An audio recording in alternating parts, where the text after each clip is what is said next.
Good morning students. আজকে আমি তোমাদের নবম শ্রেণীর সত্যজিৎ রায়ের লেখা প্রফেসর শঙ্কুর ডায়েরির অন্তর্গত দ্বিতীয় গল্প কর্ভাস নিয়ে আলোচনা করব। এর আগে একটা ভিডিও তোমাদের পাঠিয়েছি বা তোমরা দেখেছো, সেটা হচ্ছে বোমজাতির ডায়েরি।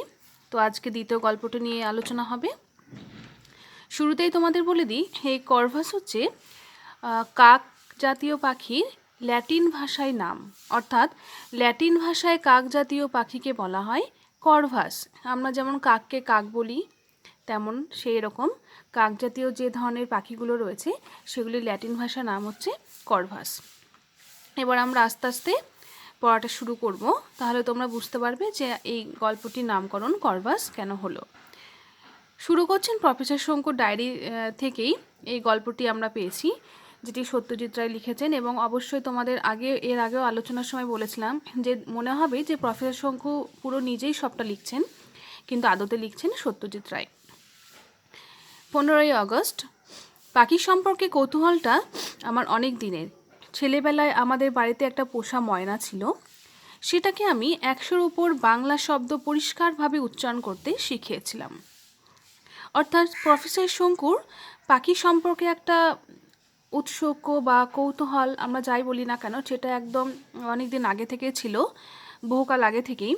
পাখিরা কিভাবে বসবাস করে বা পাখিরা কিভাবে খাবার খায়, কিভাবে বাসা তৈরি করে, কিভাবে ডিম পাড়ে, সমস্তটা নিয়েই শঙ্কুর একটা কৌতূহল বা একটা জানার আগ্রহ ছিল। ছেলেবেলায় আমাদের বাড়িতে একটা পোষা ময়না ছিল। ছেলেবেলায় অর্থাৎ শঙ্কু যখন একদম বাচ্চা ছিল বা ছোট ছিল, সেই সময় বাড়িতে একটা ময়না পাখি ছিল। আমরা জানি ময়না, তারপরে টিয়া, কাকাতুয়া, এই পাখিগুলো কিন্তু বাড়িতে পোষা হয়। অনেকে বাড়িতে পায়রাও পোষে। তো সেই রকম একটা ময়না পাখি ছিল, যেটা বাড়িতে পোষা ছিল, পোষ্য পাখি। সেটাকে আমি 100-র উপর বাংলা শব্দ পরিষ্কারভাবে উচ্চারণ করতে শিখিয়েছিলাম। অর্থাৎ সেই ময়না পাখিটাকে যাই শেখানো হতো, পাখিটা সেটাই শিখতো। আমরা দেখেছি বিভিন্ন জায়গা, বিভিন্ন বাড়িতে, যে বাড়িতে যে পাখিগুলোকে পোষা হয়, যে পাখিগুলো পোষ্য থাকে, তাদের যে ভাষা বা যে কথাই শেখানো হোক না কেন, সেটা তারা হুবহু উচ্চারণ করতে পারে, নকল করে উচ্চারণ করে। তো সেই রকমভাবে এই পোষা ময়না পাখিটাকে প্রায় 100টার ওপরে, প্রায় 100-র বেশি বাংলা ওয়ার্ড, বাংলা শব্দ শেখানো হয়েছিল। আমার ধারণা ছিল পাখি কথা বললেও কথার মানে বোঝে না। একবার এই ময়নাটা এমন এক কাণ্ড করে বসলো যে আমার সে ধারণা প্রায় পাল্টে গেল। শঙ্কু বুঝতে পেরেছিলেন যে পাখিরা যে কথা বলে, পাখিদের যেটা শেখানো হয় সেটাই তারা বলে, কিন্তু সেটা অর্থ কী বা কেনই বা সেটা বলছে, এই অনুভূতিগুলো কিন্তু পাখির থাকে না। কারণ মানুষের যে জ্ঞান বা বিবেক বুদ্ধি রয়েছে, অনুভূতি রয়েছে, যে সেন্সগুলো আছে, সেগুলো কিন্তু পাখিদের অতটা নেই। তাই শেখানো কথাগুলো হুবহু হয়তো উচ্চারণ করতে পারে, কিন্তু সেগুলোর আসল অর্থ কী বা সেগুলো কখন কখন প্রয়োগ করতে হয়, সেই বিষয়ে পাখিরা একদমই তাদের বোঝার কোনো ক্ষমতা নেই, বা এই বিষয়ে তারা কিছুই বোঝে না। তো এই ময়না পাখিটা একদিন এমন একটা কাণ্ড করে বসলো, সেই এর যে ধারণাটা শঙ্কুর ছিল ময়না পাখি সম্বন্ধে বা পাখিদের সম্বন্ধে, সে ধারণাটা একদম বদলে গেল। সেটা কি? দুপুরবেলা সবেমাত্র আমি স্কুল থেকে ফিরছি। দেখো, এখানে স্কুল লেখা হয়েছে। স্কুল অর্থাৎ এখানে স্কুল থেকে স্কুল, এটা আদি স্বরাগম বা আদিতে স্বরধ্বনির আগমন ঘটেছে, শুরুতে স্বরধ্বনির আগমন ঘটেছে। তোমার ধ্বনি পরিবর্তন আছে ব্যাকরণে ক্লাস 9-এ। তো স্কুল থেকে স্কুল যদি থাকে তাহলে সেটা অবশ্যই আদি স্বরাগম হবে। মা রেকাবিতে মোহনভোগ এনে দিয়েছেন। এমন সময় ময়নাটা হঠাৎ ভূমিকম্প ভূমিকম্প বলে চেঁচিয়ে উঠল। রেকাবি মানে হচ্ছে একটা পাত্র, মিষ্টি রাখার পাত্র। তো সেই পাত্রে একটা জায়গা, একটা বাটিতে মোহনভোগ একটা রকম মিষ্টির নাম, সে মিষ্টি এনে দিয়েছেন। এমন সময় হঠাৎ সেই ময়না পাখিটা ভূমিকম্প বলে চিৎকার করে উঠছে। আমরা কোনো কম্পন টের পাইনি, কিন্তু পরের দিন কাগজে বেরোলো সিসমোগ্রাফ যন্ত্রে নাকি সত্যিই একটা মৃদুকম্পন অনুভূত হয়েছে, মৃদুকম্পন ধরা পড়েছে। সিসমোগ্রাফ হচ্ছে ভূমিকম্পের কম্পন মাপার যে যন্ত্র, যে যন্ত্রের সাহায্যে ভূমিকম্পের তীব্রতা মাপা হয় রিক্টার স্কেলে, অর্থাৎ কোথায় কতটা পরিমাণে ভূমিকম্প হলো সে অনুযায়ী বোঝা যায় সেখানকার ক্ষয়ক্ষতির পরিমাণ। তো অনেক সময় অনেক এরকমও ভূমিকম্প হয়, খুব জোরে না হলে, আস্তে হলে সেটা টের পাওয়া যায় না, কিন্তু সেই মৃদু অনুভব বা আস্তে যে হয়েছে সেটা অল্প হলেও ময়না পাখি টের পেয়েছে। যেটা শঙ্কু কিংবা তার বাড়ির লোক কেউই টের পায়নি বা বুঝতেও পারেনি। তো পরের দিন সেই পেপারে যখন খবরে বেরোলো যে সিসমোগ্রাফ যন্ত্রে সেই ভূমিকম্পের কম্পন টের পাওয়া গেছে, তখন বুঝতে পারলো শঙ্কু যে আমরা পাখিদের যতটা ভাবি বোকা, ওরা কিন্তু ততটা নয়, তাদেরও আলাদা একটা বোধ কাজ করে। সেই থেকে পাখিদের বুদ্ধির দৌড় সম্পর্কে মনে একটা অনুসন্ধিৎসা রয়ে গেছে। পাখিদের বুদ্ধির দৌড় মানে হচ্ছে পাখিদের বুদ্ধি ঠিক কত দূর, পাখিরা তাদের বুদ্ধি দিয়ে কী কী করতে পারে, একদম শেষ পর্যায়ে বুদ্ধি কী কাজ করে, তাদের লিমিট কতটা, সেটা বোঝার জন্য একটা অনুসন্ধিৎসা কথার অর্থ হচ্ছে মনের মধ্যে একটা ইচ্ছা, একটা সন্দেহ বা একটা ইচ্ছা প্রকাশ পেয়েছে, যে জানার একটা কৌতূহল বা আগ্রহ শঙ্কুর মনে দানা বেঁধেছে। কিন্তু অন্যান্য 5 রকম বৈজ্ঞানিক গবেষণার মধ্যে ওটা নিয়ে আর চর্চা করা হয়নি। আরেকটা কারণ অবশ্যই আমার বেড়াল নিউটন। আমরা এই বেড়াল নিউটনের পরিচয়ের আগেও পেয়েছি বোমযাত্রীর ডায়েরিতে, যে নিউটনটা বহু বছর ধরে কিন্তু এই শঙ্কুর সঙ্গেই রয়েছে। শঙ্কু যেহেতু একজন বৈজ্ঞানিক সায়েন্টিস্ট, তো সে অনেক অনেক অন্যান্য বিভিন্ন ধরনের পরীক্ষা নিরীক্ষাতে ব্যস্ত থাকে গবেষণাগারে, ল্যাবরেটরিতে। সে কারণে পাখি সম্পর্কে বিশেষ করে চর্চা করার সময় বা সুযোগ কোনোটাই হয়ে ওঠেনি। এর কারণ হচ্ছে অবশ্যই নিউটন। তো নিউটন, বেড়াল নিউটন কিভাবে কারণ হতে পারে? নিউটন পাখি পছন্দ করে না, আর নিউটনকে অখুশি করে আমার কিছু করতে মন চায় না। সম্প্রতি বয়সের জন্যই বোধ হয় নিউটন দেখছি পাখি সম্বন্ধে অনেক উদাসীন হয়ে পড়েছে। নিউটনের অনেক বয়স হয়ে গেছে, আমরা এর আগে দেখেছিলাম যে নিউটন অনেক বছর ধরে প্রফেসর শঙ্কুর সঙ্গে রয়েছে। এখন নিউটন প্রায় বুড়ো হয়ে গেছে, প্রচুর বয়সও হয়ে গেছে। তো সে নিউটন যেহেতু পাখিকে পছন্দ করে না, তাই নিউটনকে অখুশি করে কোনো রকম পাখি নিয়ে গবেষণা করা কিংবা পাখিকে ঘরের মধ্যে আনা, এগুলো কিছুই শঙ্কু এতদিন করেনি। সে কারণে আমার ল্যাবরেটরিতে আবার কাক, চড়ুই, শালিক ঢুকতে আরম্ভ করেছে। আমি সকালে তাদের খেতে দিই। সে খাদ্যের প্রত্যাশায় তারা সূর্য ওঠার আগে থেকেই আমার জানালার বাইরে জটলা করে। তাহলে কি হচ্ছে, নতুন করেই দেখো, সেই ল্যাবরেটরিতে, যে ল্যাবরেটরিতে শঙ্কু গবেষণা করে, সেখানে বিভিন্ন ধরনের পাখি যেমন কাক, চড়ুই, শালিক প্রভৃতি আসতে আরম্ভ করেছে। কেমন সকালবেলায় তাদের শঙ্কু খেতে দেয়, এবং সে খাবার পাওয়ার আশাতেই সে পাখিগুলো সকালে সূর্য ওঠার আগেই জানালার বাইরে এসে ভিড় করে বা জটলা করে, অর্থাৎ সবাই মিলে কাঁকিচির করতে শুরু করে দেয়। প্রত্যেক প্রাণীরই কিছু কিছু নির্দিষ্ট সহজাত ক্ষমতা থাকে। সহজাত কথার অর্থই হলো জন্মগত থেকে যে অভ্যাস বা জন্মানোর সঙ্গে সঙ্গে যে ক্ষমতা কেউ পায়, সেটাকে বলা হচ্ছে সহজাত।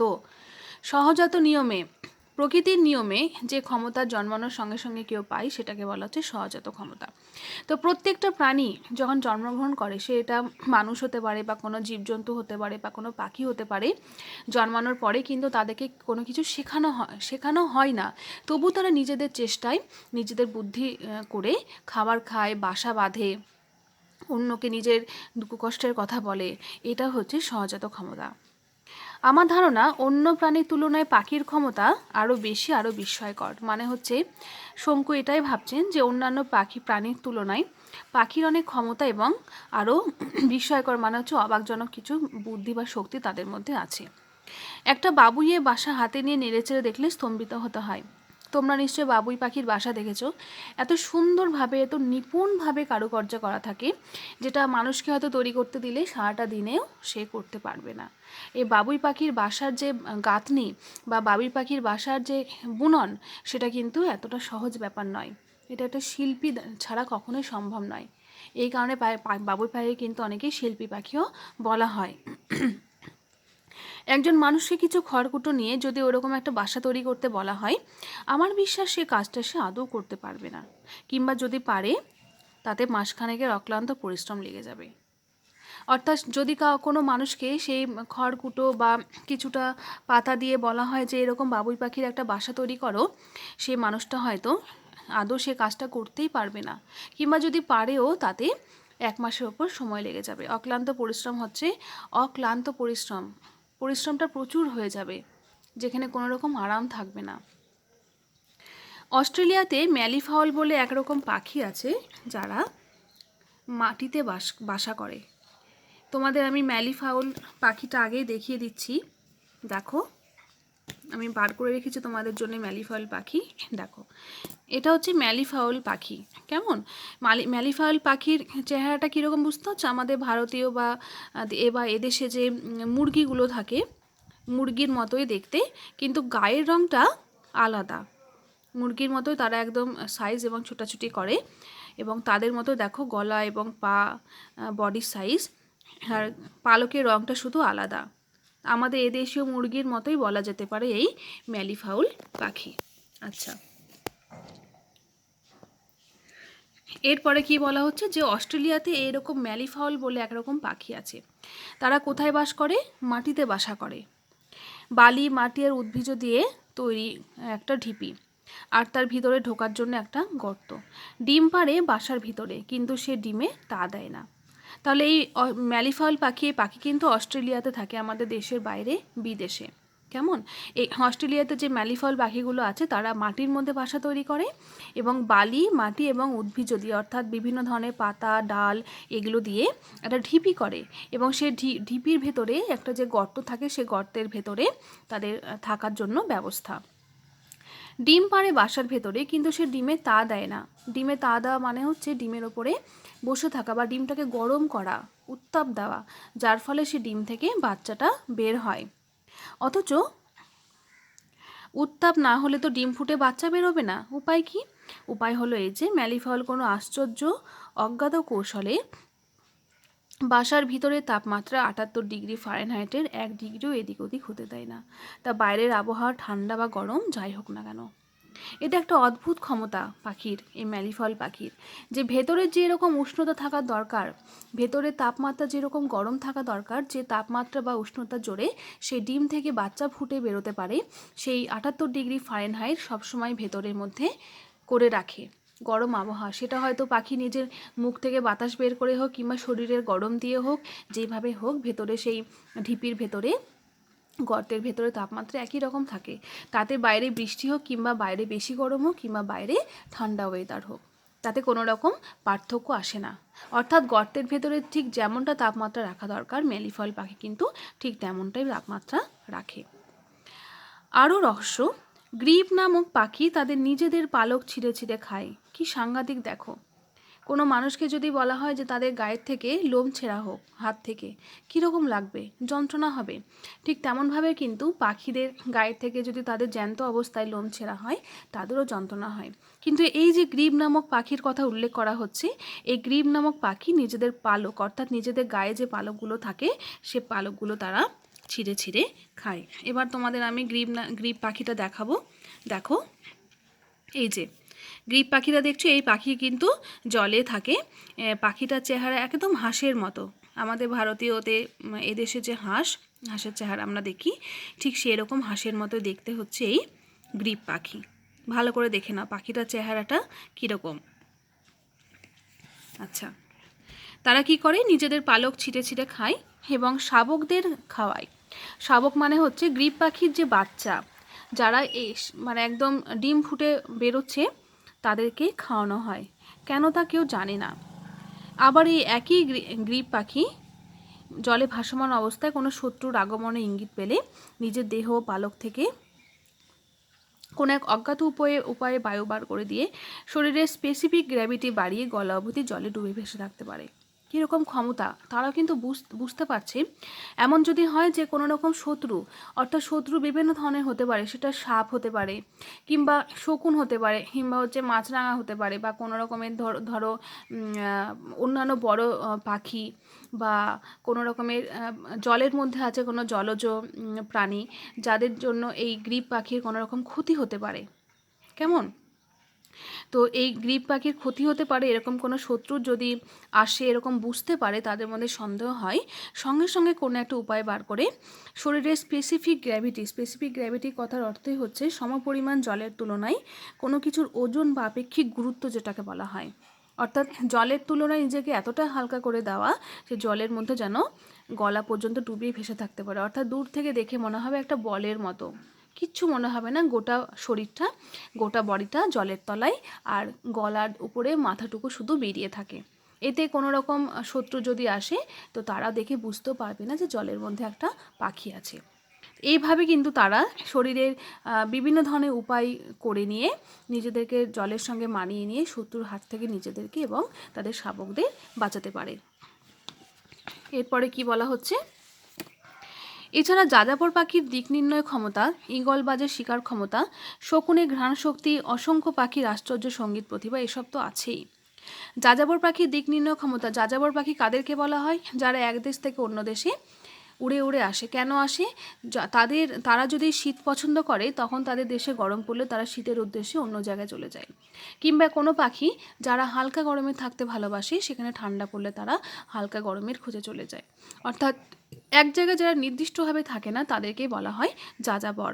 অর্থাৎ এক জায়গা থেকে অন্য জায়গায় এবং আরেক জায়গা থেকে অন্য জায়গায় এভাবেই সারাটা বছর ঘুরে ঘুরে বেড়ায়। এরকম পাখির যে দিক নির্ণয় ক্ষমতা বলা হচ্ছে, কেন দিক নির্ণয় এই কারণে বলা হচ্ছে যে দিক নির্ণয়, দিক ঠিক করা, কোন দিকে গেলে আমি আমার জায়গা খুঁজে পাবো, এই যে একটা ক্ষমতা, এটা কিন্তু সবসময় সব পাখির থাকে না। ঈগল বাজ, তোমরা ঈগল বাজ পাখি দেখেছো, বিভিন্ন ধরনের আর্টের খাতা কিংবা খাতার ওপরে ঈগল বাজ পাখির ছবি দেওয়া থাকে। তাদেরও দিক নির্ণয় ক্ষমতা এবং ঘ্রাণ শক্তি অপরিসীম। শকুন পাখিরও তাই, ঘ্রাণ শক্তি অর্থাৎ কোনো কিছু গন্ধ শোকার যে ক্ষমতা। অসংখ্য পাখির আবার অনেক পাখির গান করার যে ক্ষমতা, আমরা শুনতেই পাই কোকিল পাখির আওয়াজ। এই কারণেই কিছুদিন থেকে পাখির পিছনে কিছুটা চিন্তার সময় দিতে ইচ্ছা করছে।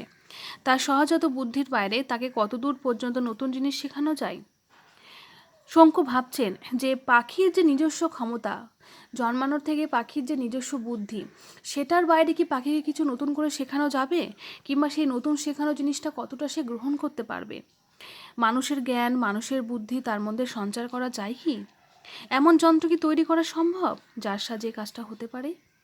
অর্থাৎ পাখিদের যে বিদ্যা, বুদ্ধি, জ্ঞান, এই সমস্তটা দেখার পরে শঙ্কু ভাবছেন যে মানুষের মাথায় যে বুদ্ধি আছে সেটা কি পাখির মাথায় ট্রান্সফার করা যাবে, অর্থাৎ পাখির মাথায় দেওয়া যাবে? যদি দেওয়া যায় তাহলে সেটা কিভাবে তারা গ্রহণ করবে আর কীভাবেই বা তার প্রয়োগ করবে, কতটা তারা সেই বুদ্ধিটা বা জ্ঞানটা নিতে পারবে। এরকম কি কোনো যন্ত্র আবিষ্কার করা সম্ভব? এই সমস্ত চিন্তা কার মাথায় আসছে? প্রফেসর শঙ্কুর মাথায় আসছে। এরপরে শঙ্কু লিখছেন, দেখো 20 সেপ্টেম্বর, 20 তারিখে তিনি আবার ডায়েরি লিখছেন। আমার পাখি পড়ানো যন্ত্র নিয়ে কাজ চলছে। আমি সহজ পথে বিশ্বাসী। আমার যন্ত্র তাই হবে জলের মতো সহজ। দুটি অংশ হবে এই যন্ত্র। একটি হবে খাঁচার মতো, পাখি থাকবে সে খাঁচার মধ্যে। খাঁচার সঙ্গে বৈদ্যুতিক যোগ থাকবে দ্বিতীয় অংশের। এই অংশটি থেকে জ্ঞান ও বুদ্ধি চালিত হবে পাখির মস্তিষ্কে। তাহলে পাখি পড়ানো যন্ত্র, প্রফেসর শঙ্কু এমন একটা যন্ত্র তৈরি করছে যে যন্ত্রের সাহায্যে পাখিকে লেখাপড়া শেখানো হবে। যে লেখাপড়াগুলো আগে থেকে যন্ত্রের মধ্যে রেকর্ডিং করা থাকবে এবং সেটা তারের মাধ্যমে বা ইলেকট্রিক তারের মাধ্যমে পাখির মাথায় প্রবেশ করানো হবে। প্রফেসর শঙ্কু ভীষণ সহজ সরল একজন মানুষ, তাই তার আবিষ্কার করা যন্ত্র যে সহজ সরল হবে এটাই তার বিশ্বাস। তাহলে এই যন্ত্রটা কীরকমভাবে হবে? যন্ত্রটি হবে, দেখো, দুটি অংশে। একটি হবে খাঁচার মতো, আমি এখানে তোমাদের ছোট্ট করে দেখাচ্ছি। ধরো এটা একটা খাঁচা, কেমন? এটা একটা খাঁচা, এটা একটা খাঁচা, ঠিক আছে? আচ্ছা, তারপরে কি বলা হচ্ছে, একটু হবে খাঁচার মতো, পাখি থাকবে সে খাঁচার মধ্যে। ধরো এই পাখির মধ্যে, এই খাঁচার মধ্যে পাখি আছে, কেমন? খাঁচার সঙ্গে বৈদ্যুতিক যোগ থাকবে দ্বিতীয় অংশের। দ্বিতীয় অংশ মানে এইটা একটা আর একটা খাঁচা, এটা একটা খাঁচা, এটার সঙ্গে এটা হচ্ছে তার, মানে হচ্ছে বৈদ্যুতিক যন্ত্র। এই অংশ থেকে জ্ঞান ও বুদ্ধি চালিত হবে পাখির মস্তিষ্কে। মানে এই যে তারটা আছে এখানে, এটা বৈদ্যুতিক যন্ত্র থাকবে এর মধ্যে, বৈদ্যুতিক যন্ত্র থাকবে এবং এখান থেকে যন্ত্রের মাধ্যমে জ্ঞান বুদ্ধি, এই যে পাখি লেখা আছে, পাখির মাথায় প্রবেশ করবে। ঠিক আছে? এভাবে দুটো খাঁচার মাধ্যমে কিন্তু কাজটা হবে। এই 1 মাস আমার ল্যাবরেটরি জানলা দিয়ে খাদ্যের লোভে যেসব পাখি এসে ঢুকেছে সেগুলোকে আমি খুব মনোযোগ দিয়ে স্টাডি করেছি। এক্ষেত্রে স্টাডি মানে কিন্তু লেখাপড়া নয়, এক্ষেত্রে স্টাডি হচ্ছে ভালোভাবে দেখা এবং পর্যবেক্ষণ করা। অর্থাৎ 1 মাস ধরে সেই ল্যাবরেটরি জানলাতে যে সময় সকালে খাবার দেওয়া হতো, আর আমরা জানি যে সেটা পাখি হোক কিংবা কুকুর বিড়াল বা যে কোনো প্রাণী হোক না কেন, তাদের রেগুলার যদি খাবার দেওয়া হয় তারা খাবারের আশায় কিন্তু সে জায়গায় আসবেই। তো তার সেই পাখিগুলোর মধ্যে কী কী ছিল? কাক, চড়ুই, শালিক ছাড়া, পায়রা, ঘুঘু, টিয়া, বুলবুলি ইত্যাদিও মাঝে মাঝে আসে। সব পাখির মধ্যে একটি বিশেষ পাখি বিশেষভাবে আমার দৃষ্টি আকর্ষণ করেছে, সেটা একটা কাক। তার মানে এতগুলো যে পাখি এসেছে সেই পাখিগুলোকে শঙ্কু খুব ভালো মতো পর্যবেক্ষণ করেছে, ভালো মতো অবজার্ভ করেছে, লক্ষ্য করেছে, দেখেছে। তো এই সমস্ত পাখিদের মধ্যে একটা পাখিকে শঙ্কুর খুব ভালো লেগেছে। সেটা কে? সেটা একটা কাক। দাঁড় কাক নয়, সাধারণ কাক। আমরা দু রকমের কাক দেখি, একটা সাধারণ কাক, একটা দাঁড় কাক। দুটো কাকের কিন্তু সাইজ আলাদা, একটা সাইজ আকারে ছোট আর একটা কিন্তু অনেকটা বড়। কাকটা আমার চেনা হয়ে গেছে, ডান চোখের নিচে একটা সাদা ফুটকি আছে। তাহলে এই কাকটার চেনার চিহ্ন কি? ডান চোখের নিচে একটা সাদা ফুটকি। সেটা থেকেই তো চেনা যায়, তাছাড়া হাবভাবও অন্য কাকের চেয়ে বেশ একটু অন্যরকম। ঠোঁটে পেন্সিল নিয়ে টেবিলের ওপর আঁচড় কাটতে আর কোনো পাখিকে দেখিনি। কালকে তো একটা ব্যাপারে রীতিমতো হচকচিয়ে গেছি। আমি আমার যন্ত্র তৈরি কাজ করছি, এমন সময় একটা খচখচ শব্দ পেয়ে ঘাড় ফিরে দেখি কাকটা একটা আধখোলা দেশলাইয়ের বাক্স থেকে ঠোঁট দিয়ে একটা কাঠি বার করে তার মাথাটা বাক্সের পাশটায় ঘষছে। কি সাংঘাতিক! অর্থাৎ একটা ঠোঁটে পেন্সিল নিয়ে কাকটা যেমন আঁকিবুকি করে, সেই সঙ্গে যেন আমরা যেমনভাবে দেশলাই কাঠি বার করে দেশলাইয়ের গায়ে ঘষে আগুন জ্বালাই, ঠিক সেরকমভাবে কাকটা একটা কাঠি বার করে দেশলাইয়ের পাশে মানে ঘষাঘষি করছে। এই দৃশ্য দেখে যেন শঙ্কু অবাক হয়ে গেছে, যেটা কাকের পক্ষে কিভাবে সম্ভব। আমি বাধ্য হয়ে হুসহুস শব্দ করে কাকটাকে নিরস্ত করার কথা হচ্ছে থামানো, কারণ কোনো রকমভাবে যদি আগুন জ্বলে যায় তাহলে হয়তো কাকটার গায়েও আগুন লেগে যেতে পারে বা কোনো ক্ষতি হতে পারে। কাকটা তখন উড়ে গিয়ে জানলায় বসে গলা দিয়ে দ্রুত কয়েকটা শব্দ করলো, যেটার সঙ্গে কাকের স্বাভাবিক কাকা শব্দের কোনো সাদৃশ্য নেই। হঠাৎ শুনে মনে হবে যেন কাকটা বুঝি হাসছে। এ তো দেখি পুরো মানুষের মতো ব্যাপার স্যাপার। তোমরা দেখো কাকের অবস্থাটা, যে কাক কীরকম করে ডাকে। কাকের মুখ থেকে সবসময় আমরা কাকা আওয়াজটাই পাই, কাকা করে শব্দ করে কাক, এছাড়া কিন্তু অন্য কোনো আওয়াজ পায় না। কিন্তু যে মুহূর্তে কাকটাকে উড়িয়ে দেওয়া হলো বা তাড়িয়ে দেওয়া হলো, সে মুহূর্তে কাকটা আবার সে জানলার কাছে গিয়ে এমন করে আওয়াজ করলো গলা দিয়ে, যেন মনে হচ্ছে কাকটা রীতিমতো হাসছে, মানুষের মতো হাসির আওয়াজ পাওয়া যাচ্ছে। যেরকম চালাক পাখি, আমার পরীক্ষার জন্য একে ব্যবহার করতে পারলেই সবচেয়ে ভালো হবে। দেখা যাক কতদূর কী হয়। অর্থাৎ এই যে এতগুলো পাখি এসেছিল, এই পাখিগুলোর মধ্যে শঙ্কু খুব ভালো মতো অবজার্ভ করে কাকটাকে তার পছন্দ হয়েছে কাকের এই বুদ্ধির জন্য। যে কাকটা যেমন চালাক বা কাকের যেমন বুদ্ধি, তো সেটা এই কাকটার পক্ষে উপযুক্ত। অর্থাৎ যে যন্ত্রটা আমি তৈরি করছি, সেই যন্ত্রটা থেকে যে লেখাপড়াটা আমি দেবো বা শেখাবো, এটা একমাত্র কাকটাকে করানো যেতে পারে। তাহলেই আমার সব থেকে ভালো হবে। এবার আমি দেখব যে আমার যন্ত্রের সাহায্যে কাকটাকে কতদূর লেখাপড়া শেখাতে পারি।